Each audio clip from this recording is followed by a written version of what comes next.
A U.S. Senate amendment to eliminate corn ethanol mandates in the renewable fuel standard won't be considered in the Senate.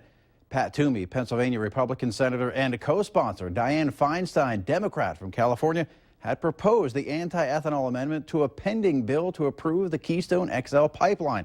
The Toomey-Feinstein amendment was similar to the Corn Ethanol Mandate Elimination Act that Feinstein had proposed in the last Congress. Hundreds of landowners piled into a room to raise their voices over a possible pipeline that would carry crude oil right through their backyards. Reporter Jared Ransom has more. One conference room in the Ramkota Hotel wasn't enough to fit in hundreds of landowners wanting more information about a pipeline that could soon pass through their property. The Public Utilities Commission is trying to decide whether to issue a permit to Dakota Access for part of a multi-billion-dollar line that will pass through 13 South Dakota counties. A big part of their decision comes from the voices of those in the path of the line. And I, for one, do not relish at all the idea of living probably within an eighth of a mile of a pipeline carrying that much crude oil. One of the biggest areas of concern involves possible leaks in the line and how those would be handled, but safety wasn't the only issue brought to the table. If the pipeline fails, and there are plenty of examples of these type of pipelines failing, and cleanup costs exceed what Dakota LLC can pay, who is going to end up paying? Representatives with Dakota Access reassured everyone that the company is 100% liable for anything that may happen to the pipeline at any point in the process. What happens to the soil around the pipeline is another big concern, especially for those who already have a pipeline on their land.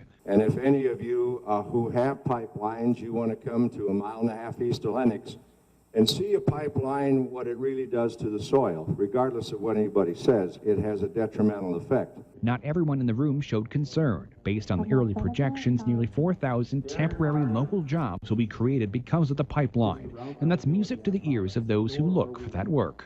Some people call it temporary jobs, but for us, I mean, we do contract work.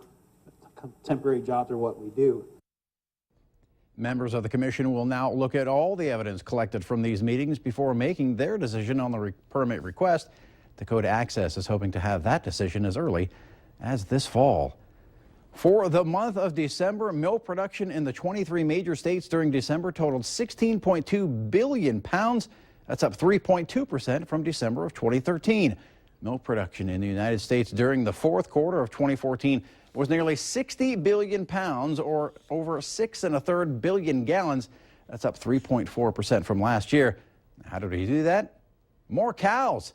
The USDA says the number of milk cows in the U.S. was 9.28 million head, 16,000 head more than July through September quarter, and 83,000 head more than the previous year. Production per cow averaged 235 gallons each for the month of December, the highest production per cow for the month of December since modern record keeping began. Well, it's time for Iron Monday, the latest in machinery news. Last month, Case brought their new Magnum 380 row track tractor to the Northern Ag Expo at the Fargo Dome. It's a tractor designed for row crops here in the Red River Valley. Well, it's a 380. It's part of our Magnum tractor series, okay? And 380, of course, means 380 horsepower, but this is actually a new concept in tractor. As you can see, it has tracks on the rear and tires on the front. So we carry a Magnum row track tractor. It goes with your row spacing, whether it's heavy or light. We can go 16, 18, 24, or 30-inch tracks on it. And then, of course, you have a matching front tire to go with. Fred, talk to us about what's under the hood. Under the hood, you got an 8.7-liter engine.